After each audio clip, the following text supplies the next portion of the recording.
Victoria Hale didn't cry. CEOs of billion-dollar companies didn't break down in empty conference rooms at midnight during snowstorms. But there she was, untouchable, unreachable Victoria Hale, sobbing into her hands like the world had finally crushed her. And Caleb Rhodes, the quiet product analyst who'd stayed late to finish reports, stood frozen in the doorway, watching his boss fall apart. When she looked up and saw him, something shifted. "I need your help," she whispered. Not a command, a plea. And somehow, impossibly, Caleb knew his life was about to change forever. Stay with me until the end. This story takes some wild turns. Hit that like button and drop a comment with your city so I can see how far this journey travels. The fluorescent lights in the executive wing hummed with the kind of sterile persistence that made late nights feel like purgatory. Caleb Rhodes sat at his desk on the fourth floor, eyes burning from staring at spreadsheets for the past 11 hours, and wondered, not for the first time, why he couldn't just leave work at work like normal people did. Because normal people had normal lives.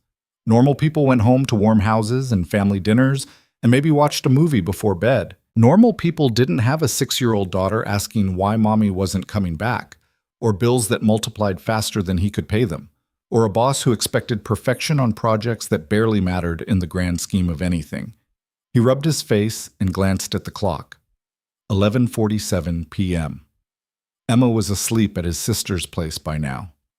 Safe. Warm. Probably dreaming about the snow that had been falling since early evening, blanketing Chicago in white chaos. The storm had shut down half the city. Public transit had stopped running an hour ago. Caleb's beat-up Honda was buried in the parking garage under 2 feet of snow, and he'd already resigned himself to sleeping on the break room couch until morning. He'd done it before. The couch knew the shape of his shoulders by now. He saved his work, redundant analyses that Victoria Hale had requested 3 days ago with her characteristic lack of explanation, and stood, joints creaking. 34 felt like 50 these days. The executive floor was dark when he stepped out of the elevator. He shouldn't have been surprised. Victoria Hale wasn't known for keeping normal hours, but even she had limits. Probably left hours ago in some chauffeur-driven car that laughed at snowstorms. Caleb had seen her exactly twice in the 3 years he'd worked at Meridian Analytics. Once during his interview, a 15-minute interrogation that had left him sweating through his only good shirt, and once in the elevator 6 months ago when she'd stood beside him in perfect silence, radiating the kind of cold authority that made small talk feel like treason. She was the kind of beautiful that existed behind glass, untouchable, the kind of woman who showed up in business magazines with headlines like "The Ice Queen of Tech" or "How Victoria Hale Built an Empire on Ruthless Precision." 38 years old, never married, no public relationships, no scandals. Just success stacked on top of more success until the tower reached into the clouds. Caleb had no illusions about his place in her world. He was a number in a spreadsheet, a resource to be allocated. And that was fine. He didn't need to be seen. He just needed the paycheck. He walked past her office on his way to the break room, fully expecting darkness. The light was on. Caleb stopped.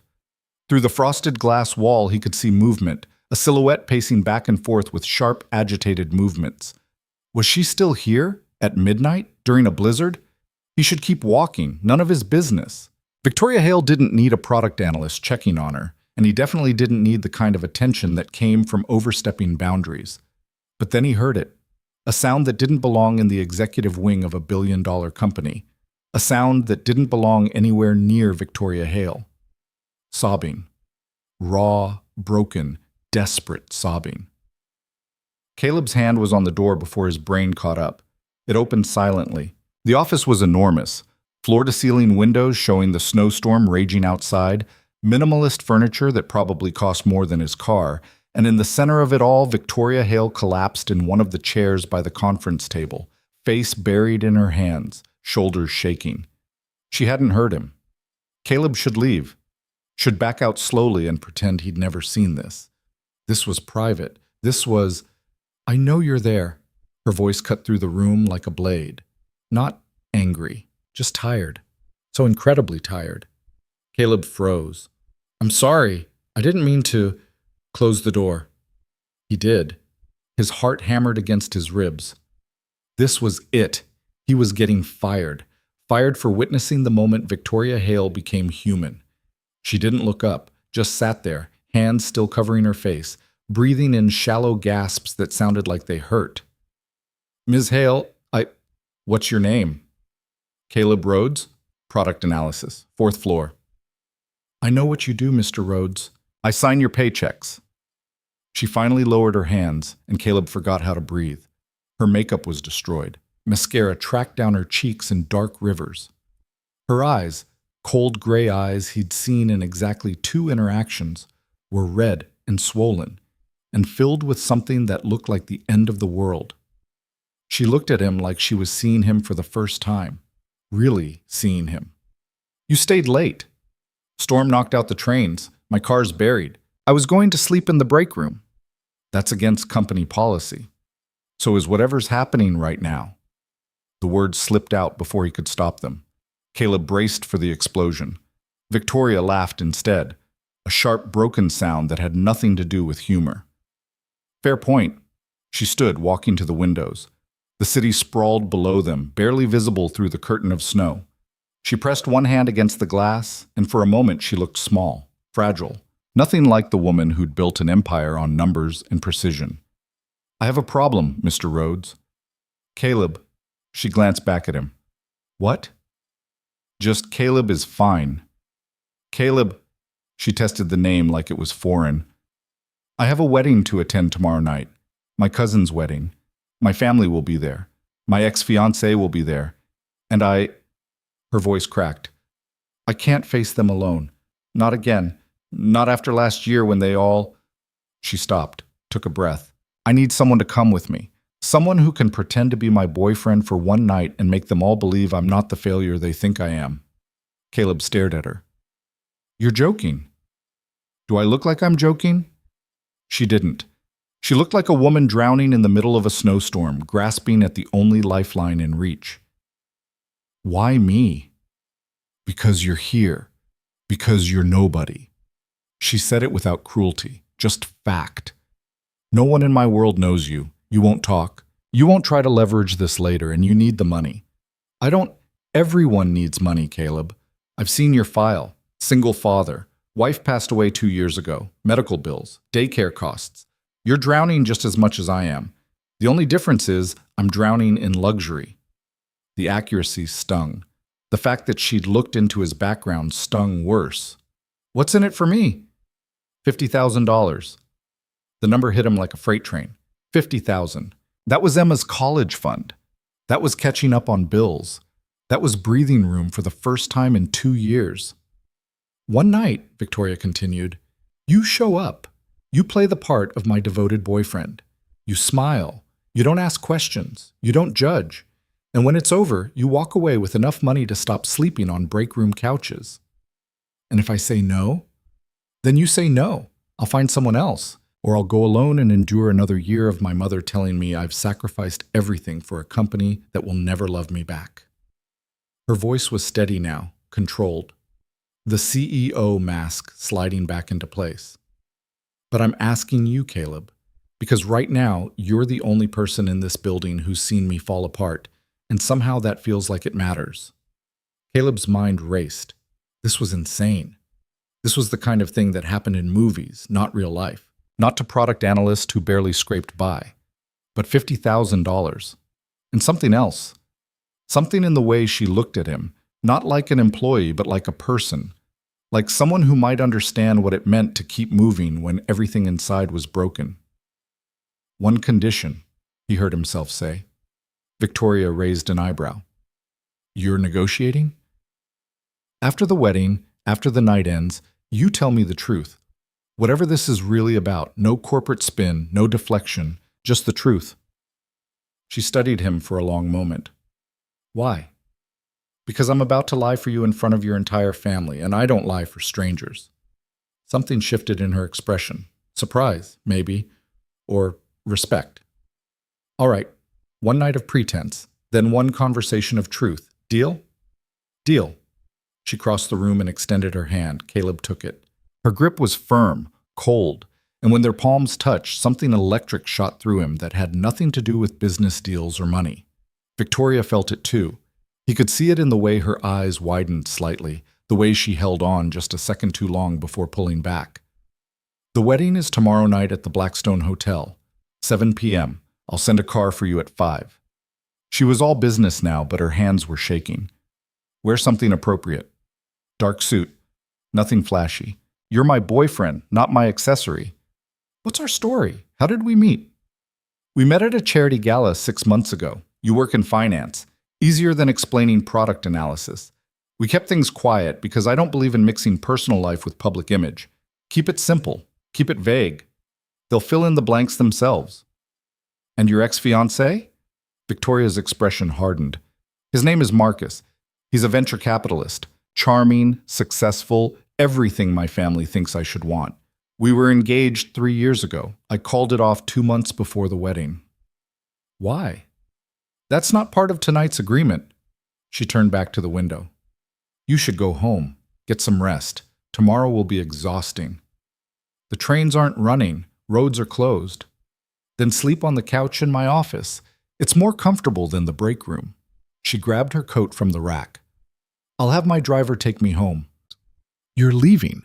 Now. In this storm. I have a car capable of handling weather, Caleb, unlike your Honda Civic that barely survived the last inspection. She paused at the door.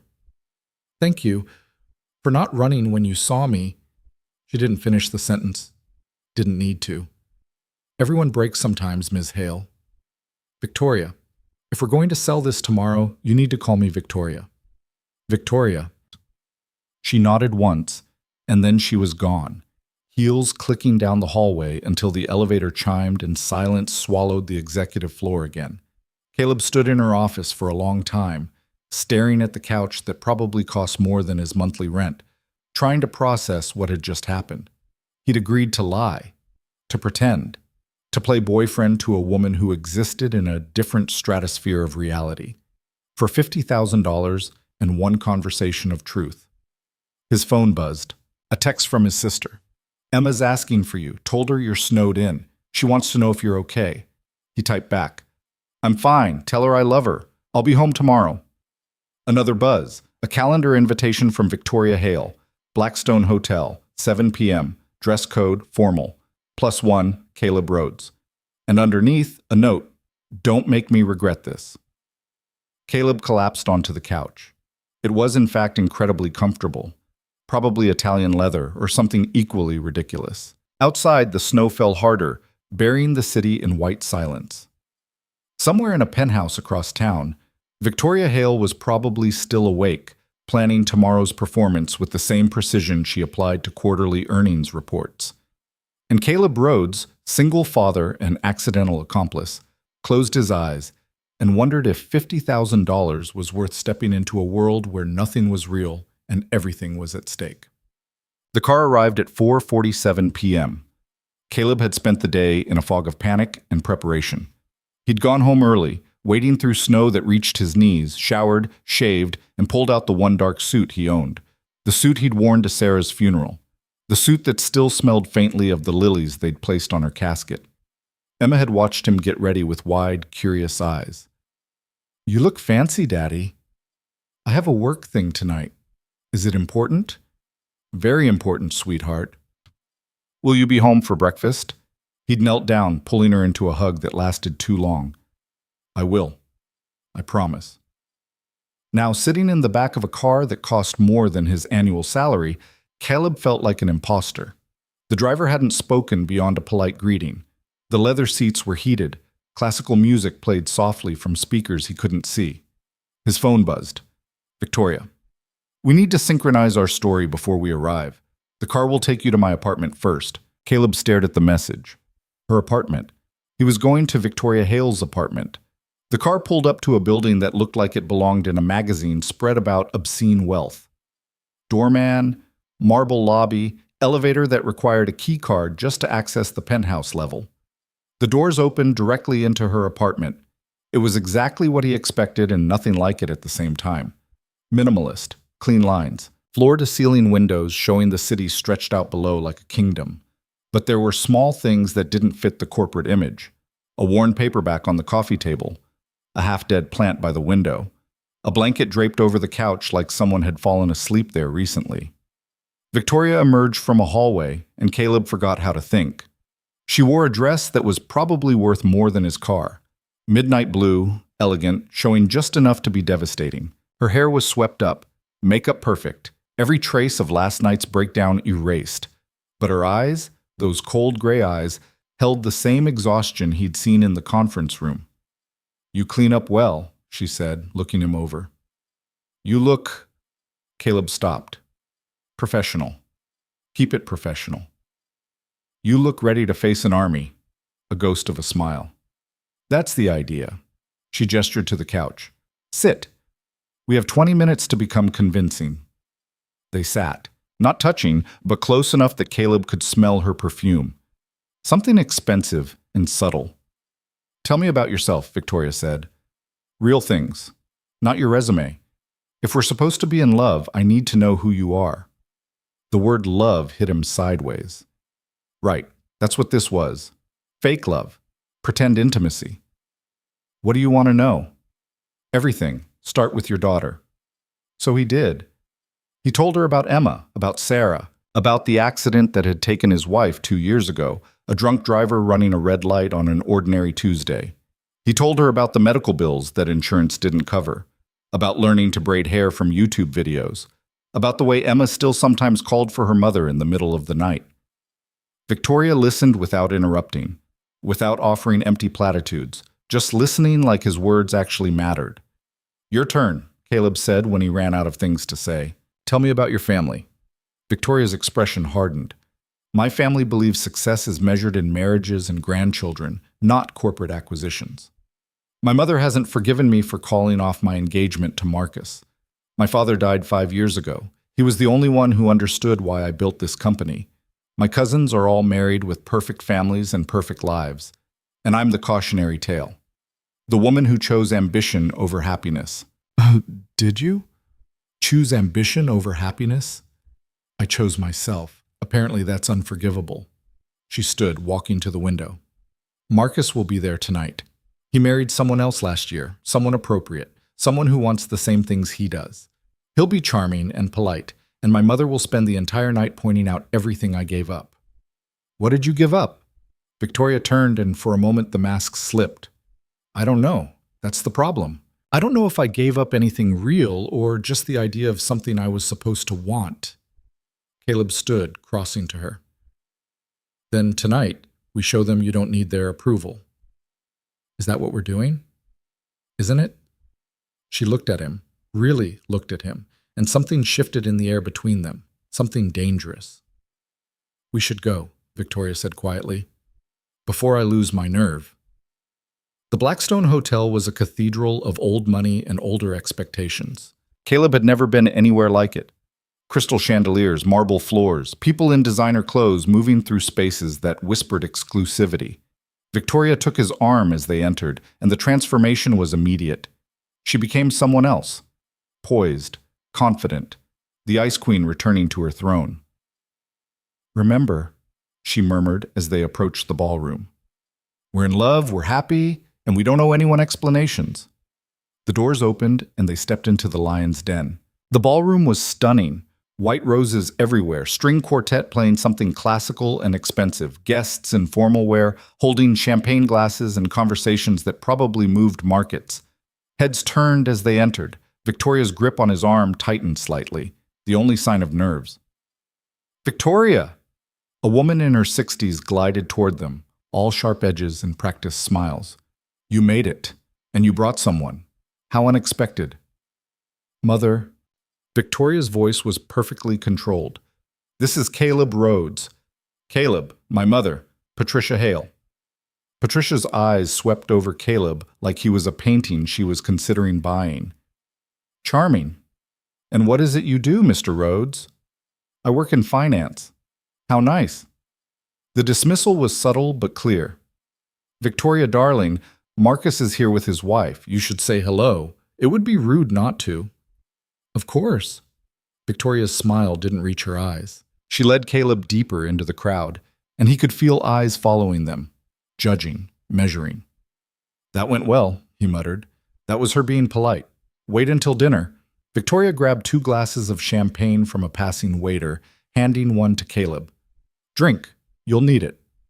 They made their way through the room, Victoria introducing him to cousins and aunts and uncles who all looked at him like he was a particularly interesting science experiment. Caleb played his part, smiled, made small talk about markets and weather and whatever else people talked about at weddings that cost more than houses. And then he saw him. Marcus. Tall, handsome in that polished TV anchor way, expensive suit that fit perfectly, standing next to a blonde woman who looked like she'd stepped out of a catalog. He saw Victoria at the same moment she saw him. The air pressure in the room changed. Marcus smiled, warm, genuine, devastating, and crossed toward them. Victoria, you look incredible. Marcus. Victoria's voice was ice wrapped in velvet. Congratulations. I hear you got married. Last year. This is my wife, Amanda. The blonde woman smiled, completely unaware of the tension crackling in the air. Nice to meet you, Amanda said. Marcus has told me so much about you. All terrible things, I'm sure. Victoria's smile was sharp enough to cut. Marcus laughed. Only the best. Victoria and I are ancient history. Water under the bridge. He turned to Caleb. And you are? Caleb Rhodes. Caleb extended his hand. Marcus's grip was firm, competitive. How did you two meet? Victoria slid her arm around Caleb's waist, and his brain short-circuited. Charity gala, 6 months ago. He spilled wine on my dress and spent the next hour apologizing. It was endearing. Marcus's smile tightened. How romantic. It was. Victoria looked up at Caleb, and the expression in her eyes was so convincing that for a second he almost believed it himself. Sometimes the best things happen when you're not looking for them. Indeed. Marcus's eyes hardened. Well, I'm glad you're happy, Victoria. You deserve it. After everything. After everything, Victoria echoed, and there was a world of meaning in those 2 words. An announcement rang through the ballroom. Dinner was served. As they moved towards the tables, Marcus leaned in close to Victoria. Too close. We should talk later, privately. There's nothing to talk about, Marcus. I think there is. Caleb felt Victoria tense beside him, felt the careful control start to crack. He made a decision. Actually, Caleb said, stepping between them, Victoria and I were hoping to get some air before dinner. The snow's supposed to clear up soon. We wanted to see the terrace. He looked at Victoria. Right, sweetheart? The endearment felt foreign on his tongue, but Victoria's eyes flashed with something that might have been gratitude. Right, the terrace. We'll catch up with everyone at dinner. She pulled Caleb away before Marcus could respond, weaving through the crowd toward the terrace doors. The cold air hit them like a wall. The terrace was empty, snow-covered chairs and tables abandoned to the storm. The city sprawled below, lights fighting through the falling snow. Victoria walked to the railing, gripping it with white knuckles. Thank you, she said quietly, for the rescue. What did he do to you? What? Marcus, what did he do that made you call off the wedding? Victoria was silent for a long moment. He didn't do anything. That was the problem. He was perfect, successful, charming, exactly what everyone expected me to want. But when I looked at our future together, all I saw was a carefully constructed performance, a merger of assets disguised as love. And I couldn't do it. I couldn't spend the rest of my life pretending. So you walked away. So I walked away. And became the villain in my own family's story. She turned to face him. You must think I'm pathetic. Hiring someone to pretend to love me because I can't face the fact that I might be alone forever. I think you're terrified, Caleb said. I think you've spent your whole life being perfect and controlled and untouchable, and somewhere along the way you forgot how to let anyone actually see you. And what makes you such an expert? Because I did the same thing. After Sarah died, I built walls. I focused on Emma, on work, on surviving. And I told myself I was fine, that I didn't need anyone. But I was just hiding, just pretending the loneliness wasn't eating me alive. Victoria stared at him. How did you stop? I haven't. Not really. Tonight's the first time in 2 years I've let myself feel anything that isn't about Emma or bills or just getting through the day. That's the $50,000 talking. No. Caleb stepped closer. This is me talking. The money got me here. But this conversation, this is real. The snow fell around them. Inside, the string quartet played something beautiful and sad. Victoria's carefully constructed walls were crumbling. He could see it in her eyes. The fear, the loneliness, the desperate hope that maybe, just maybe, someone could see her and not run. "We should go back inside," she whispered, "before they start looking for us." "Victoria, please." "I can't. Not yet. I need to get through tonight. Then you can have your truth." "I promised." Caleb nodded. "Okay, together?" She took his offered arm. "Together." They walked back into the warmth, into the performance, into the lie that was starting to feel dangerously close to something else. And as they took their seats at the family table, surrounded by people who would never understand, Caleb realized something that terrified him.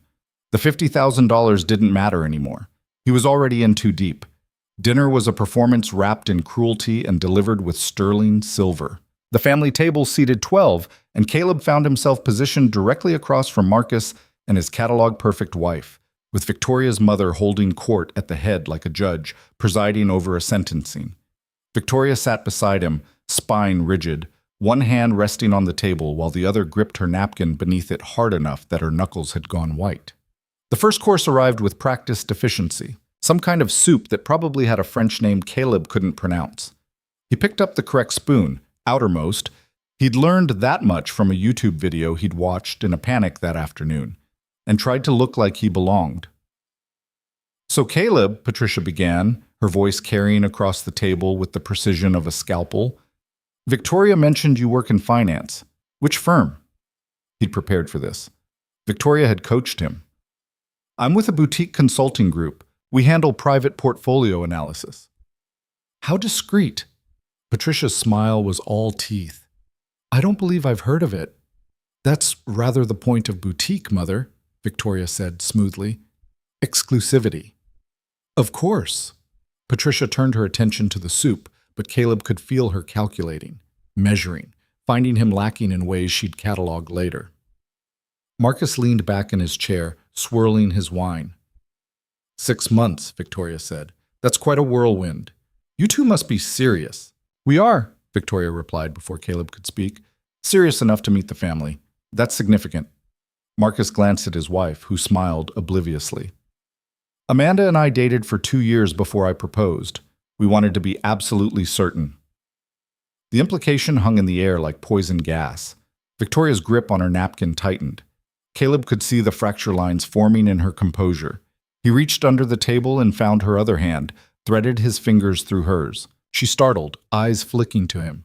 He squeezed gently. "Sometimes you just know," Caleb said, looking at Marcus but meaning Victoria.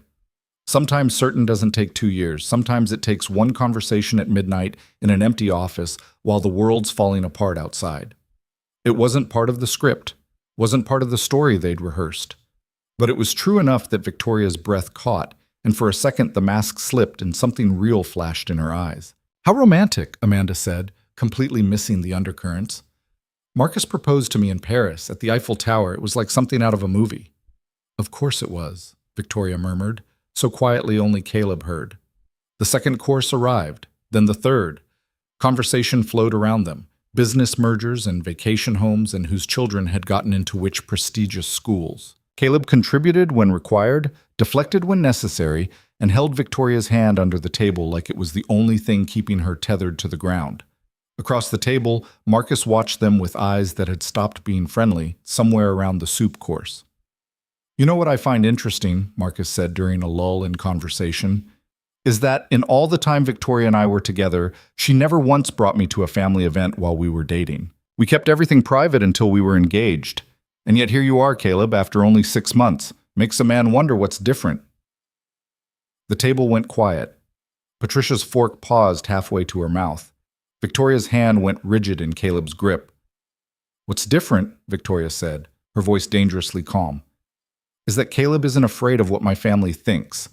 He's here because I asked him to be, not because it serves some strategic purpose in his 5-year plan."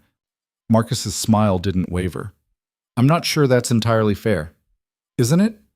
Tell me, Marcus, when you proposed, did you love me? Or did you love the idea of merging Hale Industries with your venture capital empire?" Amanda's smile faltered. Marcus, what is she talking about? Ancient history, Marcus said smoothly. Victoria has always had a flair for the dramatic. Don't. Victoria pulled her hand from Caleb's, standing abruptly. Don't you dare rewrite what happened. You proposed to me at a board meeting, literally during a presentation about synergistic opportunities. You had PowerPoint slides, Marcus. Slides about our future together with projected revenue growth. The table stared. Patricia looked like she might faint. You told me I was being unreasonable, Victoria continued, her voice shaking now. That I should be grateful.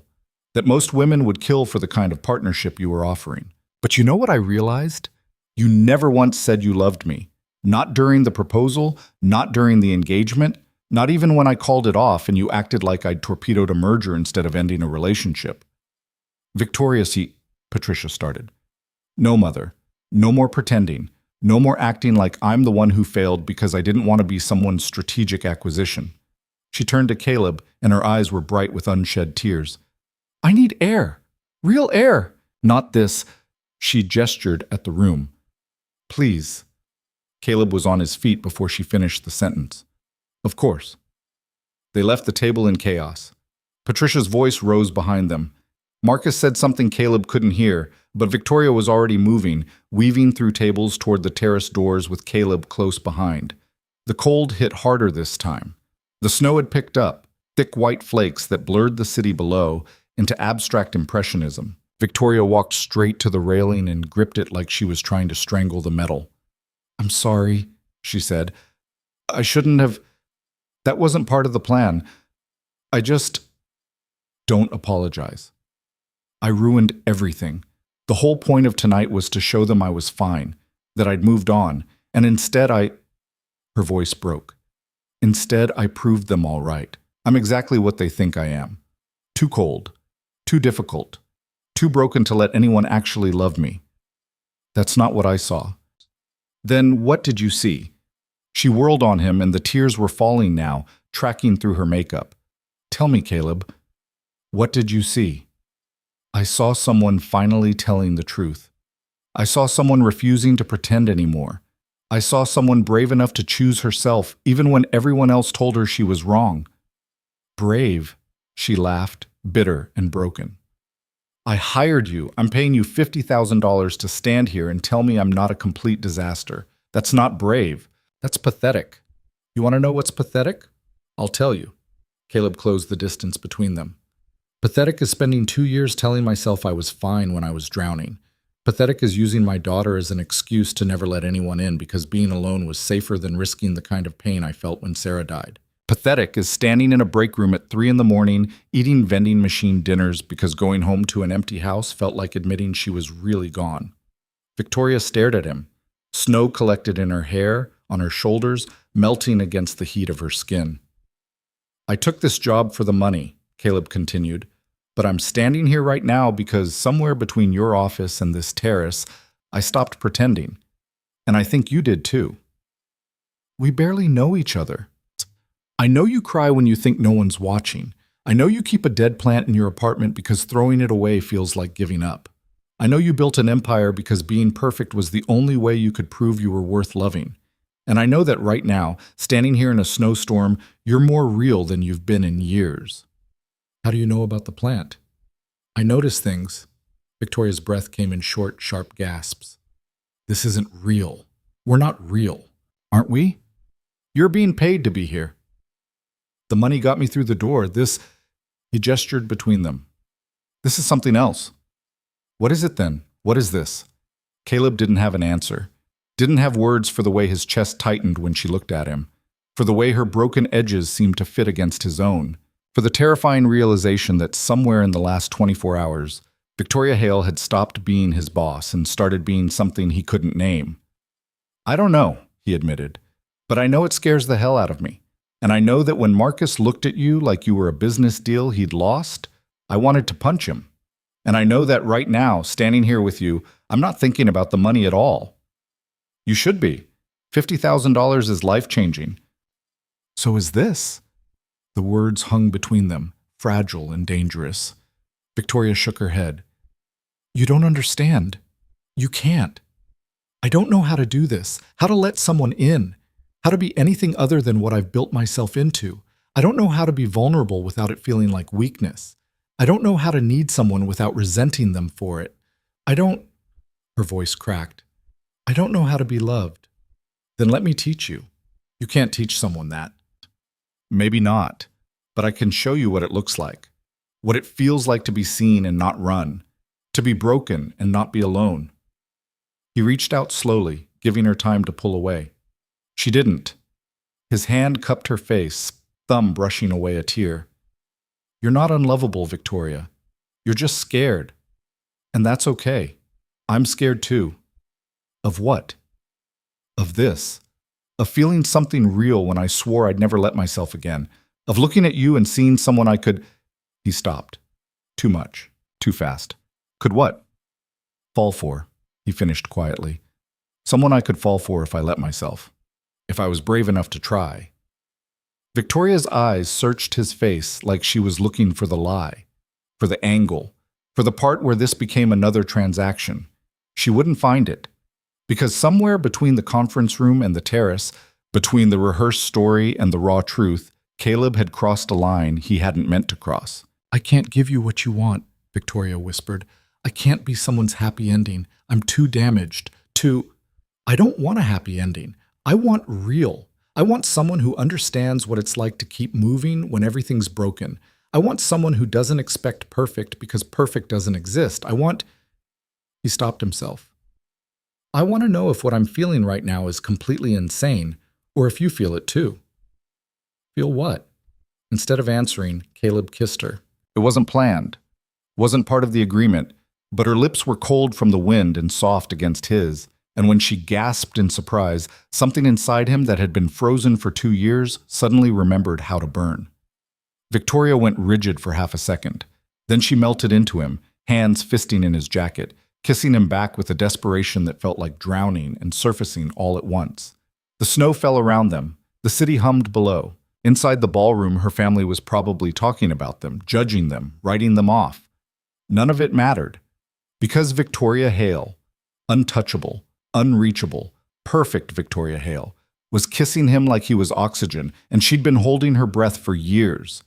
When they finally broke apart, both breathing hard, Victoria's carefully constructed mask was completely gone. She looked young and terrified and more beautiful than anything he'd ever seen. That was, she started. Real, Caleb finished. That was real. We shouldn't have... I know. This complicates everything. I know. I still don't know how to do this. Neither do I. Caleb rested his forehead against hers. But maybe we figure it out together. Maybe that's enough. Victoria's laugh was shaky. You're either incredibly brave or incredibly stupid. Probably both. She pulled back just enough to look at him properly. What happens now? Now we go back inside. We finish this night. And then you tell me the truth. Like we agreed. All of it. Not just about Marcus or your family. About why you're really so afraid of letting someone in. Victoria's expression shuddered slightly. That's a long story. I've got time. Do you? You have a daughter, Caleb, a life, responsibilities. I'm not asking you to fit into my life. I'm asking you to let me see yours, the real one, not the version you show the world. She studied him for a long moment. And if you don't like what you see, then at least I'll have seen it. At least we'll both know. He brushed a strand of hair from her face. But I don't think I'm going to run. I think I'm already in too deep to walk away now. That's the problem, Victoria said quietly. So am I. The terrace door opened behind them. Patricia stood in the doorway, backlit by the warm glow of the ballroom, her expression somewhere between concern and fury. Victoria, what on earth is going on? You embarrassed Marcus in front of everyone. His wife is in tears. You owe them an apology. Victoria stiffened in Caleb's arms. The walls started to rebuild themselves. He could feel it happening. No, he said quietly, just for her. She glanced at him. What? You don't owe them anything. Not an apology, not an explanation. Nothing. Caleb, that's my family. And they've been making you feel like you're not enough your entire life. When does that stop? Victoria's eyes widened. Then something shifted in her expression, something that looked like the moment before a dam breaks. She turned to face her mother, still holding Caleb's hand. "I'm not apologizing, Mother. Not to Marcus. Not to you. Not to anyone." Patricia's face hardened. "You're being childish." "Maybe. Or maybe I'm finally being honest. Marcus proposed to me like I was a merger he was negotiating. You've spent 3 years acting like I made the biggest mistake of my life by choosing my company over a marriage that would have destroyed me. And I'm done pretending that's okay." "Victoria, lower your voice. People are listening. Let them listen.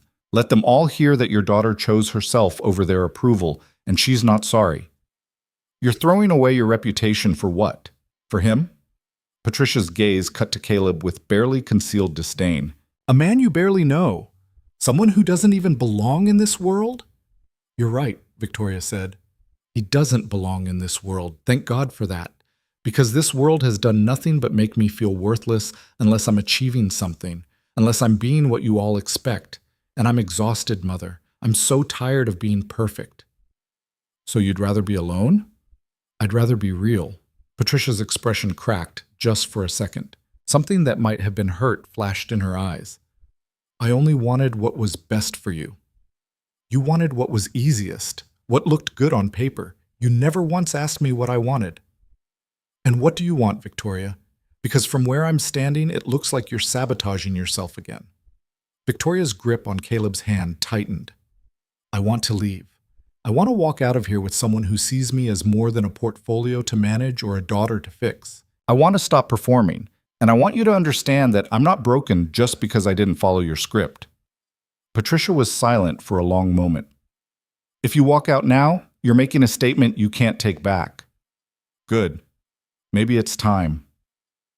Mother and daughter stared at each other across the terrace. Years of unspoken conflicts and unmet expectations hung between them like ghosts. Finally, Patricia spoke. "He's not good enough for you." "That's not your decision to make anymore." Patricia's mouth thinned. Then she turned and walked back inside without another word. Victoria sagged against Caleb like all the strength had just drained out of her. "Did I just burn every bridge?" "Yeah, pretty much." "Oh, God." She pressed her face against his shoulder. "What did I just do?" "You chose yourself. You were right. It was time."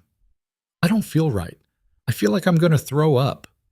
"That's normal. Healthy, even." Caleb rubbed circles on her back. "Do you want to go back inside? Try to smooth things over?" Victoria pulled back, and despite the tears, despite the smeared makeup, she was smiling. "No, I really don't.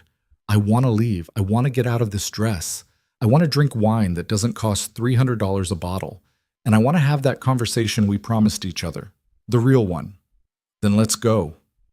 They walked back through the ballroom hand in hand. Conversation stopped as they passed. Patricia sat at the family table, back rigid. Marcus watched them with an expression Caleb couldn't read. Amanda had disappeared, probably to powder her nose or whatever people did at weddings like this when things got uncomfortable. Victoria didn't look at any of them, just walked straight through like they were ghosts. The valet brought the car around. They climbed into the back, and as Chicago blurred past the windows, Victoria finally exhaled. "I can't believe I just did that." "Having regrets?" "No, that's the terrifying part. I should be panicking. I should be calling my mother and apologizing. But all I feel is..." She paused. "Relief. Like I've been holding my breath for 3 years and I can finally breathe again." Caleb laced his fingers through hers. "So breathe." She did. Deep and shaky and real. The car pulled up to her building. They rode the elevator in silence, the air between them charged with everything that had happened and everything that was about to. Victoria's apartment felt different now, less like a showroom and more like a place where someone actually lived. She kicked off her heels the moment they crossed the threshold, immediately losing 3 inches of height. "Wine?" she offered. "Whatever you've got." She disappeared into the kitchen and returned with a bottle that probably did cost $300 and 2 glasses. They settled on the couch, the same couch where they'd rehearsed their story a few hours ago, when everything had still been pretend. "Truth time," Victoria said, pouring wine with slightly shaking hands. "That was the deal, right? After the wedding, I tell you everything." That was the deal. She took a long drink. Where do you want me to start? Start with why you're so afraid of being loved. Victoria flinched. I'm not afraid of being loved. Yes, you are. I can see it every time someone gets close. Every time things feel real. You start building walls. Maybe the walls keep me safe. From what? She was quiet for a long time. The snow continued falling outside, turning the city into something soft and distant. My father, she finally said. He was the only person who ever looked at me and saw me. Not his daughter, not an asset, just me. He built Meridian from nothing, taught me everything about business, about strategy, about building something that lasted. And when I was 25, he had a heart attack in the middle of a board meeting, died before the ambulance arrived. I'm sorry. Everyone said it was the stress, the work, that he'd killed himself building something that didn't matter. And my mother, she blamed the company, blamed me for wanting to follow in his footsteps instead of finding a nice man and settling down. She told me I was making the same mistake he did, choosing ambition over living. So you tried to prove her wrong. So I tried to prove everyone wrong. I took over the company, grew it, made it successful. And somewhere along the way, I forgot how to be anything other than successful.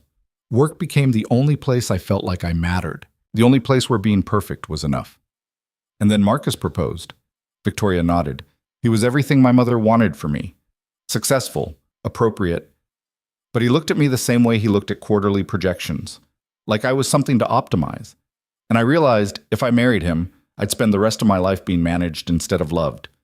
So I called it off. That took courage. It took fear. Fear that if I went through with it, I'd wake up 20 years later and realize I'd traded everything real for something that just looked good on paper. She drained her wine glass. But breaking the engagement didn't make me any better at letting people in.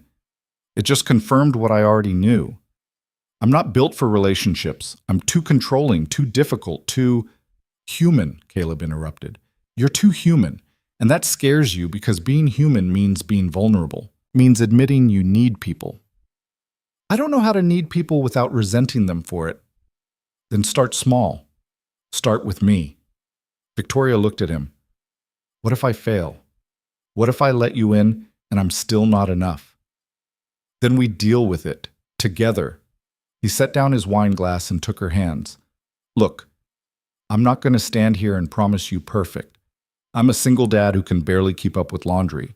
I work too much. I'm probably going to disappoint you.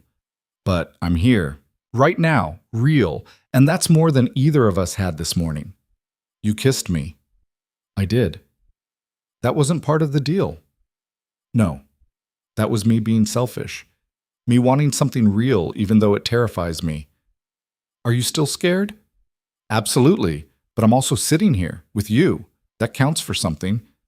Victoria leaned forward, resting her forehead against his. I don't know what happens next. Neither do I. But we can figure it out. One day at a time, one truth at a time. He paused. Starting with this one, I don't want the $50,000. She pulled back. What? I don't want it. Keep it. Donate it. I don't care. Because if I take it, this becomes a transaction. And I don't want this to be something I did for money. Caleb, you need that money. I need this more. He cupped her face. I need to know that when I wake up tomorrow and think about tonight, it's real. That you're real. That this feeling in my chest isn't something I bought or you paid for. Tears spilled down Victoria's cheeks. You're an idiot. Probably. $50,000 could change your life. So could you. She kissed him then. Not desperate like on the terrace. Not charged with adrenaline and rebellion. Just soft and real and full of possibility. When they broke apart, Victoria was smiling. I have no idea what I'm doing. That makes two of us. This could be a disaster. Most good things are disasters first. She laughed, and it sounded like something unlocking inside her. Stay, tonight. Not like that. Just stay. I don't want to be alone. Okay. They stayed on the couch, Victoria curled against him, the city glowing beyond the windows. No promises, no plans. Just two broken people choosing to be broken together instead of alone. And somewhere in the quiet, between the snow and the truth, something new began to grow. Caleb woke to unfamiliar silence and light streaming through floor-to-ceiling windows he didn't own. For a disoriented second, he couldn't remember where he was. Then he felt the weight of Victoria's head on his shoulder, her breathing soft and even against his neck, and everything from the night before came rushing back. The wedding, the terrace, the kiss that had changed everything. His phone buzzed on the coffee table where he'd left it. He reached for it carefully, trying not to wake Victoria. 3 missed calls from his sister, 7 texts. The most recent. "Caleb, where are you?" Emma's asking. "Call me." He checked the time. 6:47 a.m.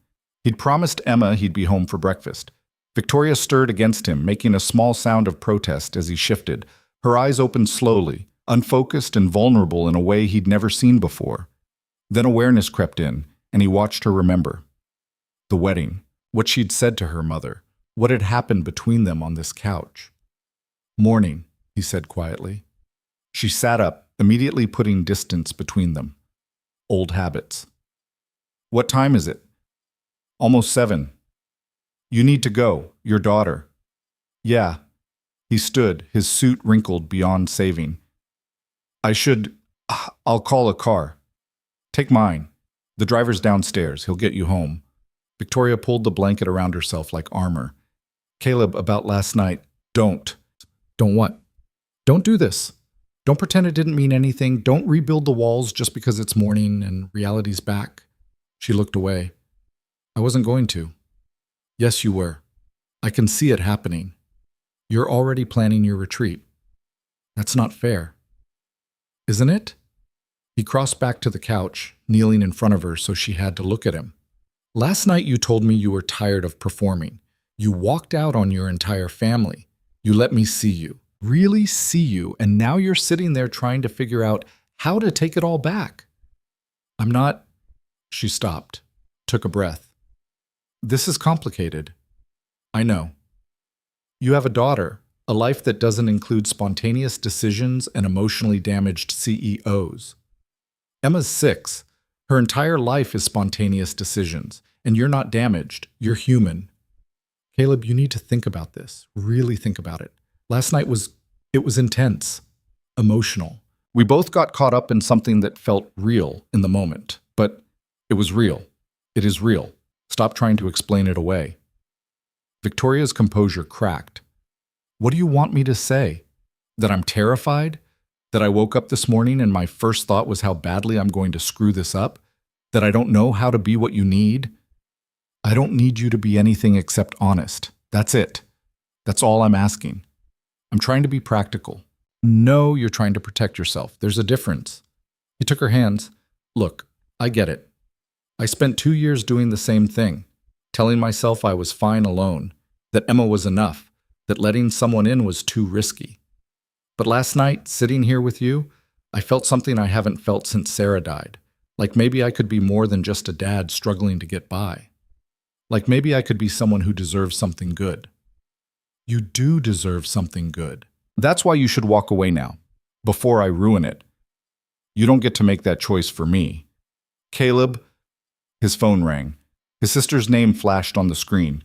He answered. "Finally," Rachel said. "Where the hell are you?" It's complicated. Is Emma okay?" "She's fine, watching cartoons, asking when you're coming home. I told her you'd be here for breakfast, remember?" "I know. I'm on my way. 20 minutes. Are you okay? You sound weird." "I'm fine. I'll explain later. Just tell Emma I'm bringing donuts. Donuts aren't breakfast." "Today they are." He hung up and looked at Victoria. "I have to go." She nodded, not meeting his eyes. "Of course. This conversation isn't over." "I know." "I mean it, Victoria. Don't disappear on me. Don't hide behind work or excuses or whatever defense mechanism feels safest. We're going to talk about this. Really talk." "When?" "Tonight. After Emma's asleep. I'll come back here, or you can come to my place. It's a mess and nothing like this, but I'll come to you." The words came out quiet but steady. "If you're sure." "I'm sure." He kissed her forehead, resisting the urge to kiss her mouth because if he started, He wouldn't stop. Then he grabbed his coat and left before the moment could turn into something that made him late. Victoria's driver didn't ask questions, just drove through early morning streets still clogged with snow. Caleb stared out the window and tried to process everything that had happened in less than 24 hours. Yesterday morning, he'd been a product analyst with no prospects and a future that looked like an endless grind of barely making it. Now he was, what? Dating his boss? Involved with Victoria Hale? The woman who'd cried in her office and kissed him on a terrace and let him see the broken parts she kept hidden from the world? His phone buzzed. A text from Victoria. Thank you. For last night, for not running, for being real. He typed back. Thank you for letting me in. See you tonight. 3 dots appeared. Disappeared. Appeared again. Finally, I'm scared. Me too. That's how I know it matters. The car pulled up to his building. Nothing like Victoria's high-rise, just a modest apartment complex in a neighborhood that was trying hard to be gentrified and not quite making it. Caleb thanked the driver and headed inside. Rachel opened the door before he could get his key out. You look like hell. Good morning to you too. Seriously, what happened? You were supposed to be home last night. You don't answer your phone. You show up in yesterday's suit looking like you haven't slept. Should I be worried? No. Maybe. I don't know. He walked past her into the apartment. Emma sat on the couch in her pajamas, transfixed by cartoons. Hey, sweetheart. She turned and her face lit up. Daddy! He scooped her up, holding her tight. This was real. This was what mattered. You smell different, Emma said, like fancy perfume. Rachel raised an eyebrow. Oh, really? I had a work event. Fancy people wear fancy perfume. Was it fun? It was complicated, but interesting. He set Emma down. How about those donuts I promised? Chocolate with sprinkles? Is there any other kind? Rachel followed him into the kitchen while Emma returned to her cartoons. Spill, now. There's nothing to spill. You're a terrible liar. You smell like expensive perfume, and you have that look. What look? The look guys get when they've met someone.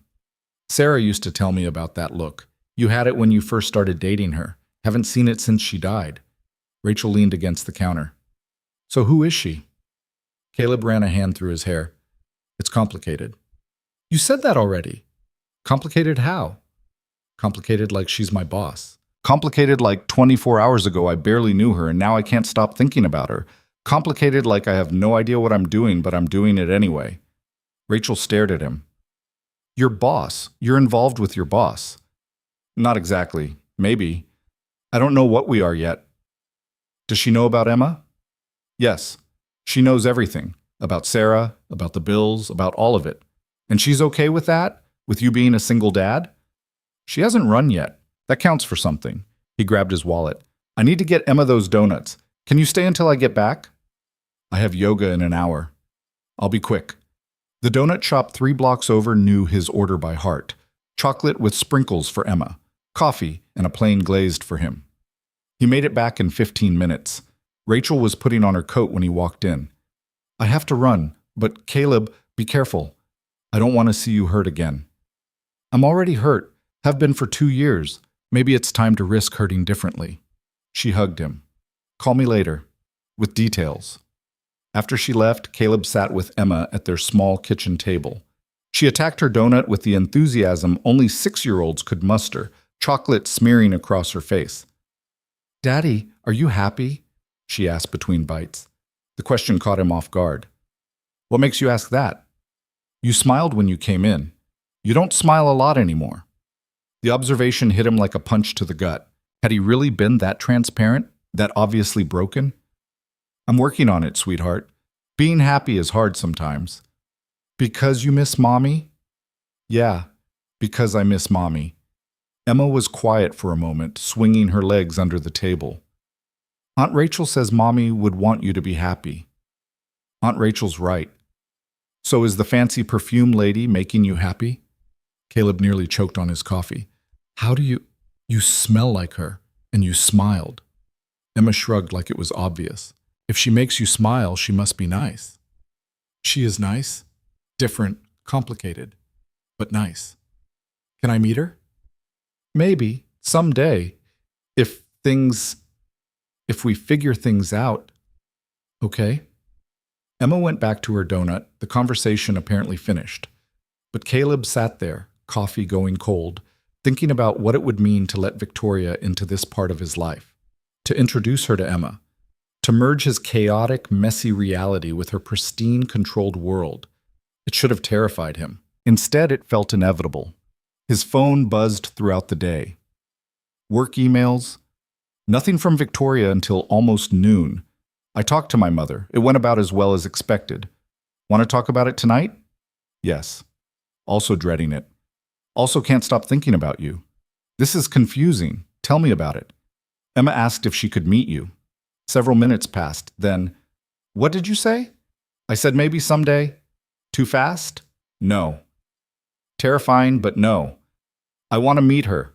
Eventually. When we're not so confused? Exactly. The day crawled. Caleb tried to focus on Emma, on normal Saturday things. They built a fort out of couch cushions, watched movies, made grilled cheese for lunch, but his mind kept drifting back to Victoria, to the way she'd kissed him, the way she'd looked at him like he was something worth keeping. By 7 p.m., Emma was asleep. Caleb had read her 3 bedtime stories, dragging it out because he was nervous. Actually nervous. Like a teenager before a first date. His apartment was a disaster. Toys scattered across the living room, dishes in the sink, nothing like Victoria's minimalist perfection. He did what he could, cleaned the worst of it, changed into jeans and a sweater that didn't smell like yesterday's formal event, tried not to panic. Victoria arrived at 8, dressed in jeans and a simple black sweater that probably cost more than his couch, but looked almost normal. She stood in his doorway holding a bottle of wine and looking as nervous as he felt. "Hi," she said. "Hi, come in. It's nothing like your place." "Good. Your place doesn't make me feel like I'm living in a museum." She stepped inside, taking in the toy fort, the kid drawings on the fridge, the lived-in chaos. "This is real." That's one word for it. She handed him the wine. I didn't know what to bring. Wine felt safe. Wine's perfect. Though I should warn you, my wine glasses are from Target, and one of them has a chip. Even better. They settled on the couch, the same couch Emma had napped on that afternoon. Caleb poured wine into mismatched glasses and tried to remember how to breathe normally. "So," Victoria said, we're doing this. Having the conversation. Looks like it. I don't know where to start." "Start with your mother. You said you talked to her." Victoria took a long drink. "She called this morning, told me I embarrassed the family, that Marcus's wife cried for an hour, that I need to apologize and fix this." "What did you say?" "I told her no, that I was done apologizing for being myself, that if she couldn't accept that, then we needed some distance." Her hand shook slightly. "She hung up on me. My mother has never hung up on me." "I'm sorry." "Don't be. It needed to happen. I've spent my entire life trying to be what she wanted, and it was never enough. Last night it was me finally choosing myself, even if it means losing her for a while. It won't be forever." "You don't know that." "No, but I know that people who love you find their way back, eventually, even if the road's rough." Victoria set down her wine glass and turned to face him. "Caleb, I need you to understand something. I'm not good at this. At relationships. At letting people in. I'm going to mess this up. I'm going to push you away when things get hard because that's what I do. I'm going to work too much and forget to call and probably make you feel like you're not important when you absolutely are." "Okay. That's it? Just okay?" "What do you want me to say? That I'm perfect? I'm not. I'm going to be exhausted from parenting. I'm going to cancel plans because Emma's sick. I'm going to have days where I can barely keep it together, and I'm going to disappoint you." "You won't." "I will, but that's what this is. 2 imperfect people trying to figure out how to fit together without destroying each other." Victoria looked at him for a long moment. "When did you get so wise?" 2 years of therapy and a 6-year-old who asks uncomfortable questions. She laughed, and the sound was genuine. "I talked to my lawyer today about the $50,000. Victoria, I told you, I know what you told me, but you're going to take it anyway. I'm not. Yes, you are. Because it's not payment anymore. It's me making sure you and Emma are taken care of. It's me doing something good with money I don't need. And it's me showing you that I can think about someone other than myself. She took his hand. Please, let me do this. For Emma, if not for you. Caleb's throat tightened. That's not fair. Life's not fair. Take the money. Put it toward college. Pay off bills. I don't care. But don't refuse it because you're trying to prove something. He wanted to argue, to insist he could handle things on his own. But the truth was, $50,000 would change everything. For Emma. For their future. Thank you, he said quietly. Don't thank me. Just don't disappear. Don't give up on this before we've even started. I could say the same to you. I know. That's why I'm here. In your apartment, that's nothing like mine. Drinking wine from Target glasses. Meeting you halfway. Caleb kissed her. Soft and slow and full of promise. When they pulled apart, Victoria was smiling. I should probably go soon, she said. Early meeting tomorrow. It's Saturday night. Welcome to my life. Victoria, I know. Work-life balance. It's on the list of things I'm terrible at. Then stay. Just for a little while longer. Emma won't wake up, and I'm not ready for you to leave yet. She hesitated, then nodded. Okay, a little while longer. They talked for hours, about everything and nothing. About Sarah, and how grief never really left, just changed shape. About Victoria's father, and the pressure of living up to his legacy. About Emma's upcoming birthday, and what it meant to parent alone. About fear and hope, and the terrifying possibility that maybe they could actually make this work. Somewhere around midnight, Victoria fell asleep against his shoulder. Caleb didn't wake her, just sat there, feeling the rise and fall of her breathing, and let himself believe that maybe this was the start of something real. His phone buzzed, a text from an unknown number. This is Marcus. We need to talk. About Victoria. About what you're really after. Meet me Monday, my office, noon. Don't tell her. Caleb's blood ran cold. He stared at the message, debating whether to wake Victoria. To tell her that her ex-fiancé was already circling, already trying to interfere. Instead, he deleted the message and pulled the blanket over both of them. Monday would come soon enough. Tonight, he just wanted to hold on to this moment. This fragile, imperfect, real moment where everything still felt possible. Victoria stirred, eyes opening slowly. I fell asleep. You did. I should go. You should, but I don't want you to. She sat up, hair mussed and makeup faded and more beautiful than he'd ever seen her. This is happening, isn't it? We're actually doing this. Looks like it. I'm going to screw it up. Probably. I'll screw it up too. We'll take turns. She laughed, and it sounded like relief. When did I become someone who takes risks? Last night, on a terrace, in a snowstorm, when you chose yourself over everyone's expectations.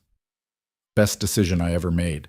She kissed him again, and this time there was no hesitation, no fear, just two people choosing each other despite all the reasons they shouldn't. When she finally left, Caleb stood in his doorway and watched her car disappear into the night. His apartment felt emptier without her, but for the first time in 2 years, empty didn't feel the same as alone. His phone buzzed again. Victoria. Thank you for tonight, for Emma's fort, for terrible wine glasses, for being exactly what I needed. He typed back. Thank you for taking the risk, for meeting me halfway, for not running. I'm still terrified. Me too, but we're terrified together. That counts for something. It counts for everything. Good night, Caleb. Good night, Victoria. He checked on Emma one more time. She slept peacefully, surrounded by stuffed animals and dreams that didn't include loss or fear or any of the things that kept adults awake at night. Caleb climbed into his own bed and stared at the ceiling, thinking about Marcus's message, about the confrontation that was coming, about all the ways this could fall apart before it even really began. But he also thought about the way Victoria had looked at him tonight. The way she'd laughed in his apartment, the way she'd let herself be vulnerable in a space that wasn't controlled or perfect, and he made a choice. Whatever Marcus wanted to say, whatever threats or warnings or manipulations he had planned, Caleb would face them, because Victoria was worth fighting for. This fragile, terrifying, real thing between them was worth protecting, even if it meant stepping into territory where he didn't belong, even if it meant standing up to people with more power and money and influence than he'd ever have. Because somewhere between a conference room and a terrace, between $50,000 and a kiss that changed everything, Caleb Rhodes had stopped being just a product analyst trying to survive.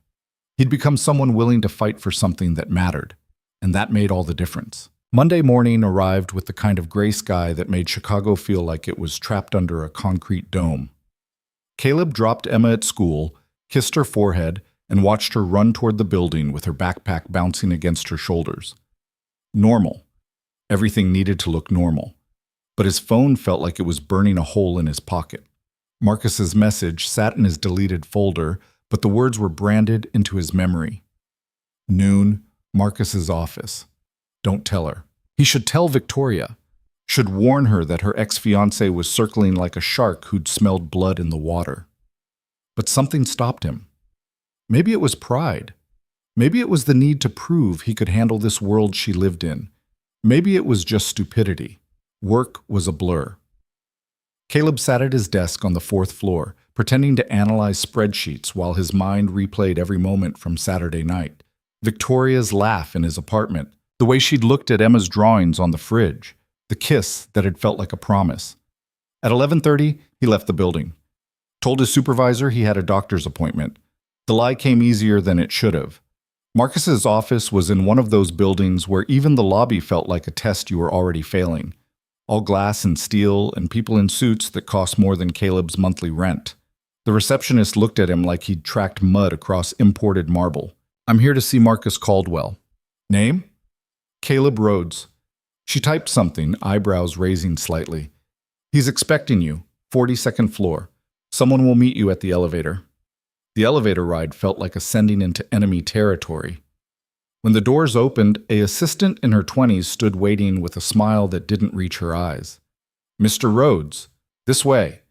Marcus's office made Victoria's look modest. Corner suite, windows on 2 walls, furniture that probably required its own insurance policy.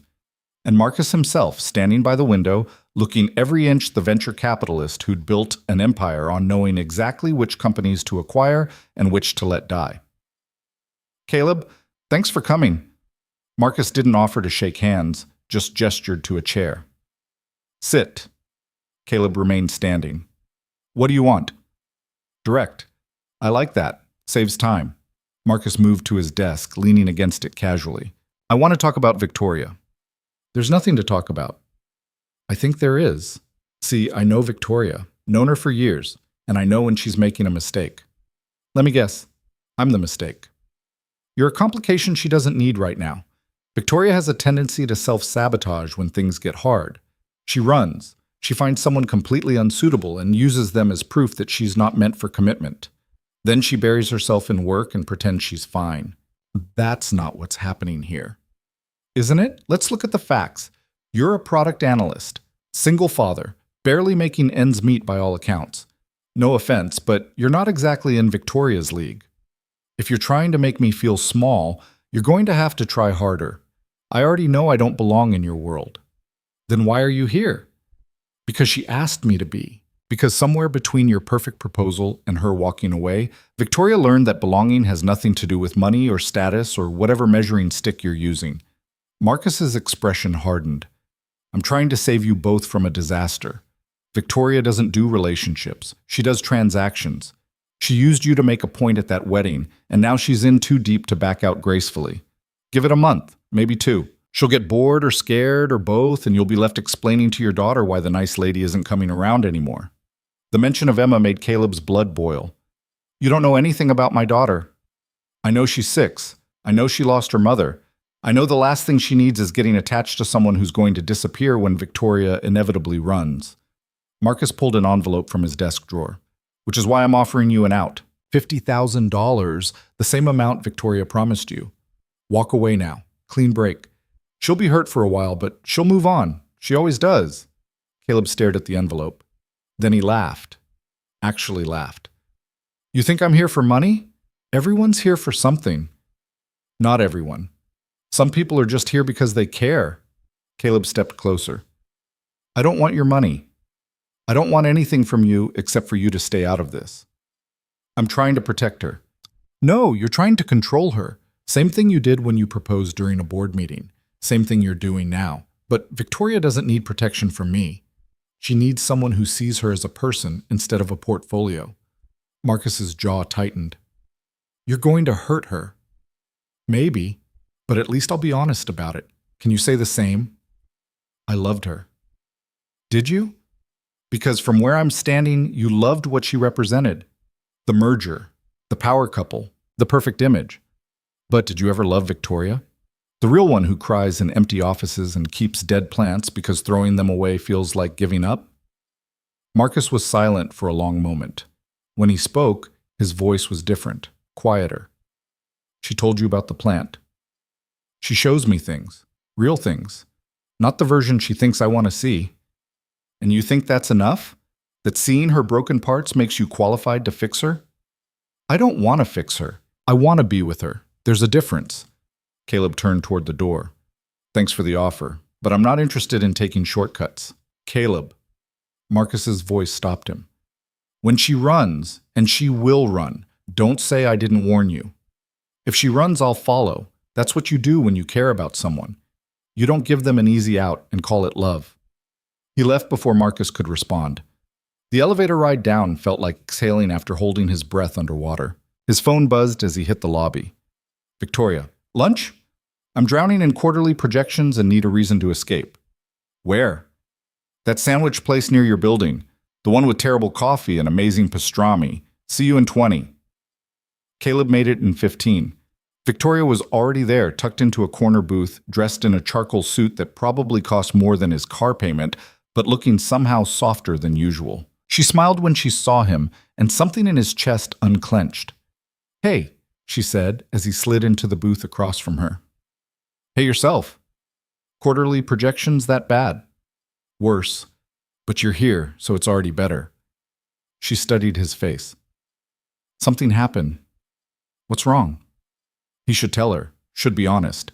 But looking at her sitting there, choosing him over work in the middle of a Monday, he couldn't bring himself to drag Marcus into this moment. Just work stress, nothing important. Victoria didn't look convinced, but she let it go. I talked to my mother again this morning. How'd that go? About as well as expected.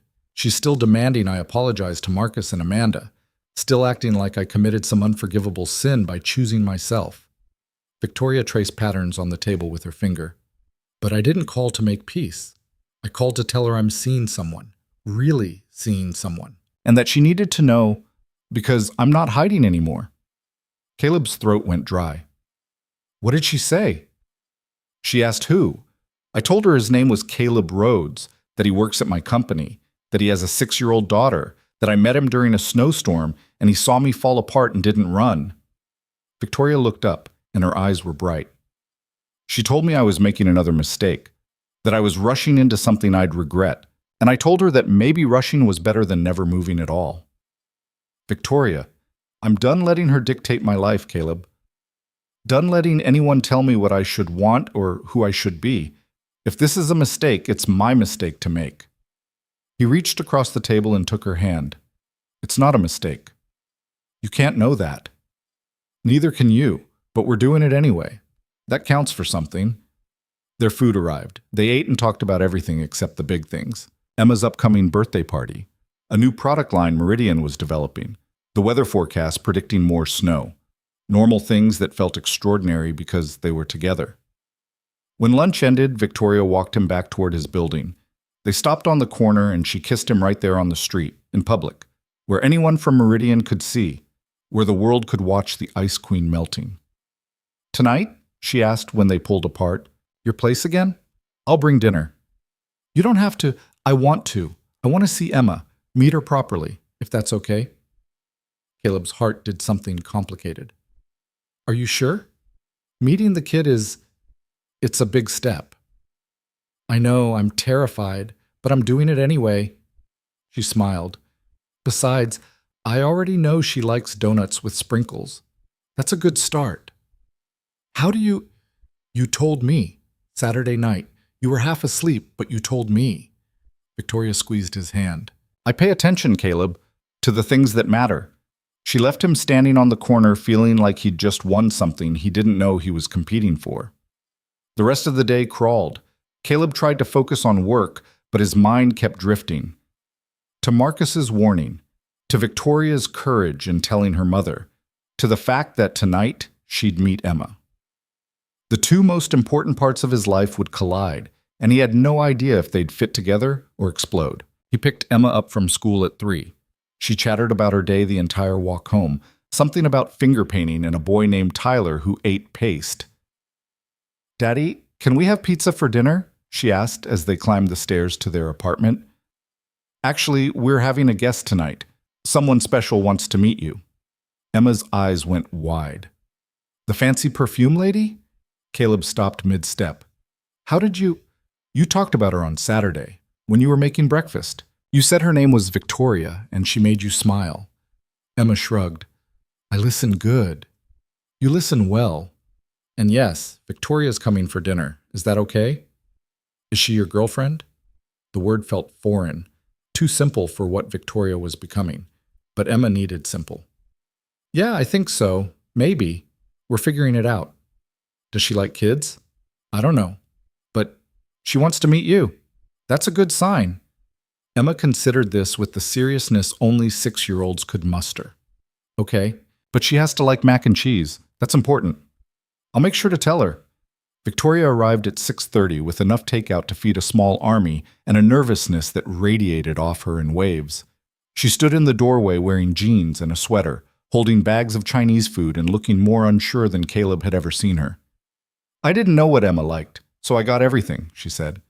"Fried rice, lo mein, dumplings, egg rolls. I might have overdone it." "You definitely overdid it. Come in." Emma peeked out from behind the couch where she'd been building another fort. She stared at Victoria with wide, assessing eyes. Victoria knelt down slowly. "Hi. You must be Emma. I'm Victoria." "You smell like fancy perfume," Emma said. "Is that okay?" "I guess." "Do you like mac and cheese?" Victoria glanced at Caleb, confused. He mouthed, "Just say yes." "I love mac and cheese," Victoria said. "The kind from the box with the orange powder is the best." Emma's face lit up. "That's my favorite too. Daddy says it's not real food, but he's wrong." "Daddy's wrong about a lot of things," Victoria said, smiling. "Don't tell him I said that." Emma giggled. And just like that, the tension broke. They ate dinner at the small kitchen table, Emma monopolizing the conversation with stories about school and her stuffed animals, and the elaborate backstory she'd created for each one. Victoria listened like Emma was delivering a keynote speech, asking questions and laughing in all the right places. After dinner, Emma dragged Victoria to her room to show off her art collection. Caleb cleaned up, listening to their voices drift from down the hall. Emma explaining her drawings, Victoria asking about colors and techniques like she was discussing a gallery exhibition. When they emerged 20 minutes later, Emma was holding Victoria's hand. "Victoria says I'm a very good artist," Emma announced. "She says I have an eye for composition. That means I'm good at making things look right." "Victoria's very smart," Caleb said. "She also promised to take me to a real art museum sometime, if that's okay with you." Caleb looked at Victoria. She shrugged, smiling. "I might have gotten carried away." "The Art Institute has a great children's program," Victoria said. "I haven't been in years, but I thought, if you're okay with it, maybe we could go, all 3 of us." "Please, Daddy?" Emma's eyes were huge, pleading. Yeah, that sounds good." Emma cheered and hugged Victoria around the waist. Victoria froze for a second, clearly not used to spontaneous affection from small humans. Then she relaxed and hugged back, and Caleb had to look away because the sight of them together made his chest hurt in the best possible way. Bedtime came too soon. Emma insisted Victoria read her a story, and Victoria agreed despite looking terrified. Caleb stood in the doorway, watching Victoria navigate the bedtime routine with the careful precision of someone defusing a bomb. "You're really good at this," Emma said as Victoria tucked her in. "I've never done it before. I'm probably doing it wrong." "No, you're doing it right. You use the right voices for the characters. And you smell nice. Mommy used to smell nice too." Emma's voice got quieter. "I don't remember what she smelled like anymore, but I remember it was nice." Victoria's hand stilled on the blanket. I bet she was wonderful. Daddy says she was the best. He says she loved me more than anything. Emma looked up at Victoria. Do you love my daddy? The question hung in the air like a grenade with the pin pulled. Victoria glanced at Caleb. He tried to signal something, anything, but his brain had stopped working. I think I might, Victoria said slowly. It's still new, still scary, but yeah, I think I might. Emma nodded, satisfied. Good. He needs someone to love him. He's been sad for a really long time. Victoria kissed Emma's forehead, an instinctive gesture that surprised them both, and left the room quickly. Caleb finished tucking Emma in, his hands shaking. I like her, Daddy, Emma whispered. She can come back. Yeah? Yeah. She's not like Mommy, but that's okay. Nobody's going to be like Mommy, but Victoria's nice in a different way. Emma yawned. And she promised to teach me about art. That's important. Caleb kissed his daughter goodnight and found Victoria in the living room, pacing like a caged animal. I shouldn't have said that, she said before he could speak. About loving you. That was... Emma asked, and I panicked, and it just came out. And I know it's too soon and too fast, and... Caleb crossed the room and kissed her. She made a surprised sound against his mouth before melting into him. Did you mean it? He asked when they broke apart. I don't know. Maybe. I don't know what love is supposed to feel like. But when I'm with you, I feel less alone, less broken. Like maybe I'm not as damaged as I thought. She pressed her forehead against his chest. And seeing you with Emma tonight, watching you be a father, it made me want things I've never let myself want before. What kind of things? A life. A real one. Not just work and achievements and proving myself, but mornings and dinners and stupid arguments about whose turn it is to do dishes. Ordinary things that feel extraordinary because they're shared. She pulled back to look at him. I'm terrified I'm going to ruin this, that I'm going to push too hard or not enough or... Victoria, stop. You're not going to ruin anything. You can't know that. No. But I can choose to believe it anyway. I can choose to trust that we'll figure it out, together. That's what this is. Two people choosing each other every day, even when it's hard, especially when it's hard. She kissed him again, and this time it felt different, less desperate, more certain, like maybe they were both finally starting to believe this could work. I should go, she said eventually. Let you get some sleep. Or you could stay. Caleb, just to sleep. Emma will probably come climbing into my bed around 2 a.m. anyway. She has nightmares sometimes. But you could stay, be here in the morning, let this be normal instead of something we're still testing. Victoria hesitated, then nodded. Okay, but I need to leave early. Meeting at 7. I'll make coffee. The terrible kind Emma says tastes like dirt water. She laughed. Perfect. They settled on the couch, Victoria curled against him, and talked until the words ran out and silence felt comfortable instead of awkward. Around midnight, they moved to Caleb's bedroom. He lent her one of his old t-shirts. She looked ridiculous in it. The shirt hung to her knees and her hair was down, and she was completely without makeup or armor. She looked perfect. They climbed into bed, and Victoria fit against him like she'd been designed for that exact space. Like maybe they'd both been incomplete all this time and were only now remembering how to be whole. Thank you, she whispered into the darkness, for letting me in, for not giving up when I tried to push you away, for being patient while I figure out how to do this. Thank you for taking the risk, for meeting Emma, for being here. Is it always going to be this terrifying? Probably, but maybe that's how you know it matters. She was quiet for a moment. Caleb? Yeah? I love you, I think. I'm pretty sure that's what this is, and it scares me more than anything ever has. But I needed you to know. His arms tightened around her. I love you too. Have since that night in the conference room when I saw you break and you didn't try to hide it.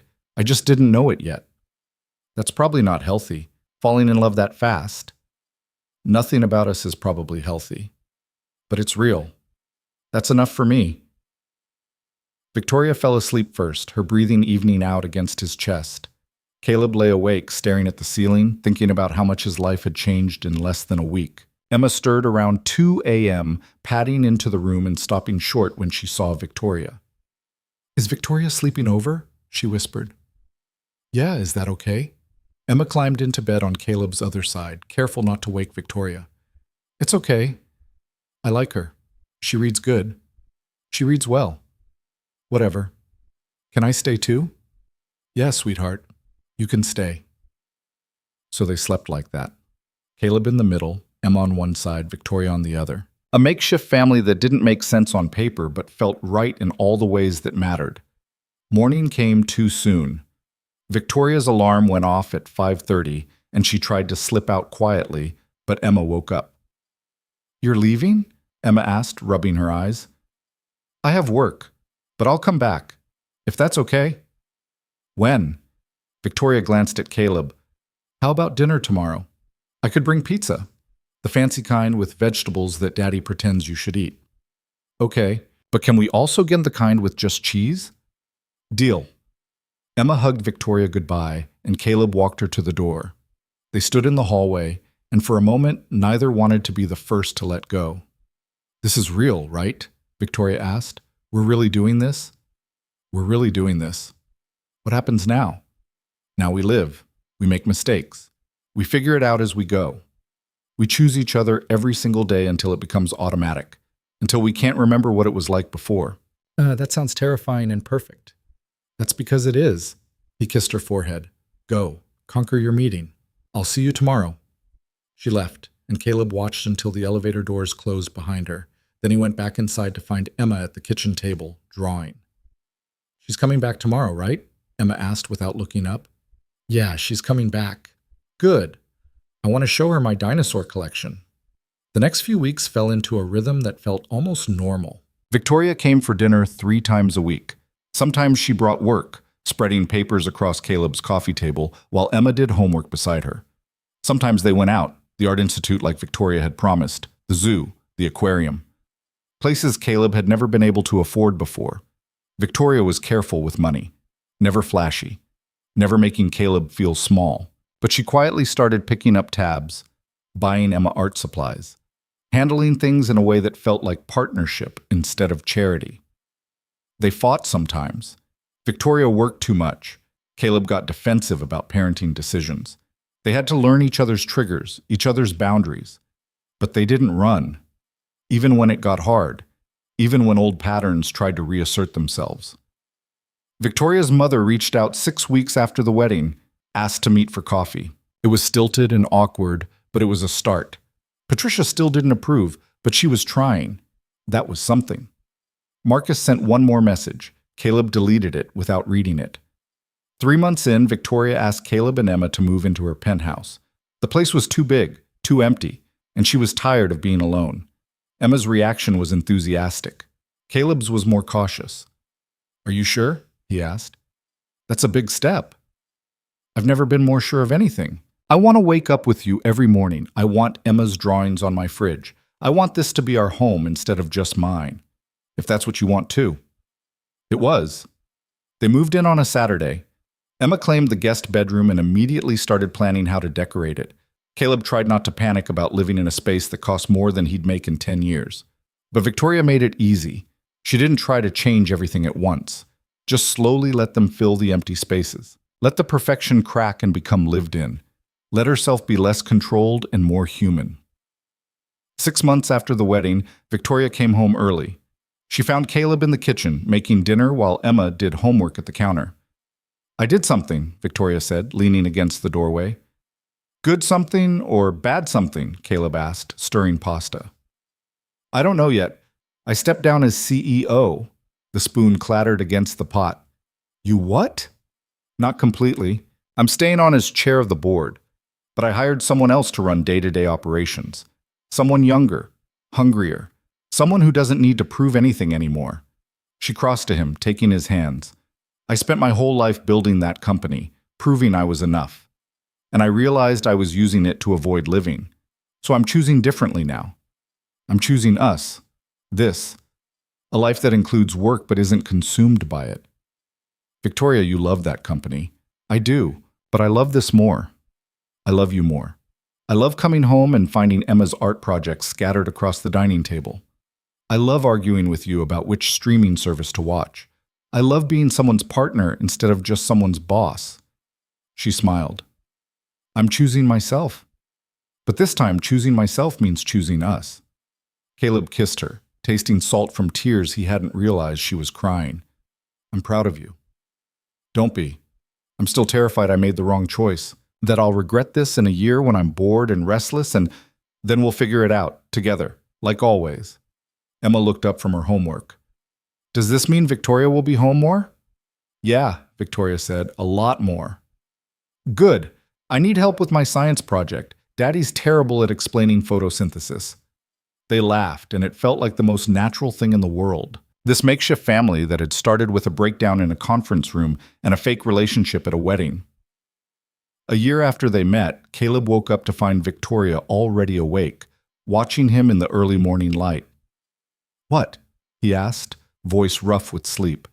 I was just thinking about how scared I was when I asked you to that wedding, how certain I was that I'd ruin everything, how convinced I was that I wasn't built for this.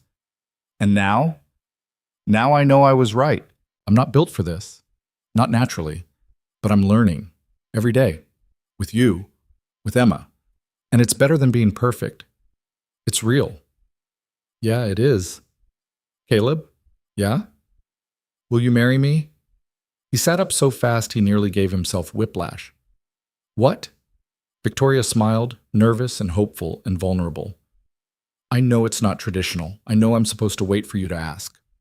But I'm done waiting for permission to want things. I want you. I want this life. I want to make it official. So will you marry me? You're serious? Completely. I already talked to Emma. She helped me pick out a ring. It's in my nightstand. We were going to do this whole elaborate thing, but I couldn't wait. She pulled out a simple band. Nothing flashy, just gold and solid and real. So what do you say? Want to legally bind yourself to a recovering workaholic who's still figuring out how to be human? Caleb laughed through tears he hadn't known he was crying. Yeah, I do. She kissed him, and somewhere in another room, Emma cheered. Apparently she'd been listening. They got married 3 months later.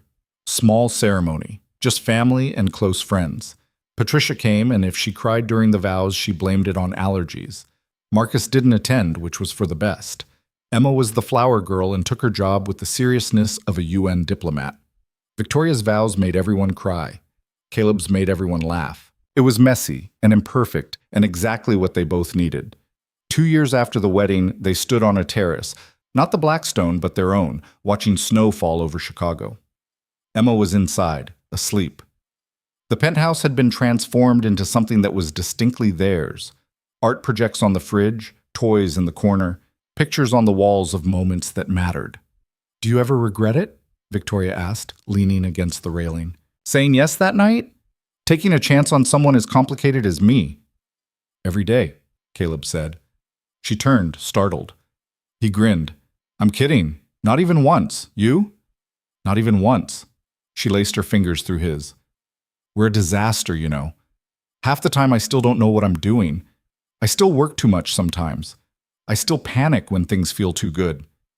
I'm still learning how to be someone's wife and Emma's stepmom, and you're perfect at it. Not because you get it all right, but because you keep trying. Because you chose us over everything else. Because you're here. Where else would I be? I don't know. Running an empire, being untouchable, proving everyone wrong. I'd rather be here. With you. Being touchable. She smiled. That sounded less weird in my head. I know what you meant. They stood there as the snow fell, two people who'd found each other in the middle of a storm and decided to build something real. It wasn't perfect. It wasn't what anyone expected, but it was theirs. And that made all the difference. Inside, Emma stirred and called out. Victoria went to check on her, and Caleb heard their voices. Soft conversation about nightmares and reassurance and promises that everything was okay. His phone buzzed, a message from Rachel. You look happy. Finally. Sarah would be proud. He typed back, I think she would be too, and he meant it, because happiness wasn't about forgetting. It wasn't about replacing what was lost. It was about choosing to live anyway, to love anyway, to build something new from the broken pieces and call it beautiful even when it was flawed. Victoria returned, sliding her arms around him from behind. Emma wants you to check under the bed for monsters. Did you tell her there are no monsters? I told her I'd scare them away. But she said you're better at it. Apparently, I'm not intimidating enough to fictional creatures. Caleb laughed and went to deal with the monsters, real and imagined, because that's what you did when you built a life with someone. You faced the fears together. You took turns being strong. You showed up every single day and chose each other over and over until the choice became automatic. And somewhere between a conference room breakdown and a terrace confession, between $50,000 and a love that had nothing to do with money, Caleb Rhodes and Victoria Hale had learned the most important lesson of all. You didn't need to be perfect to be loved. You just needed to be real, to be brave enough to let someone see your broken parts and trust they wouldn't run, to show up messy and flawed and human and know that was enough. It was more than enough. It was everything.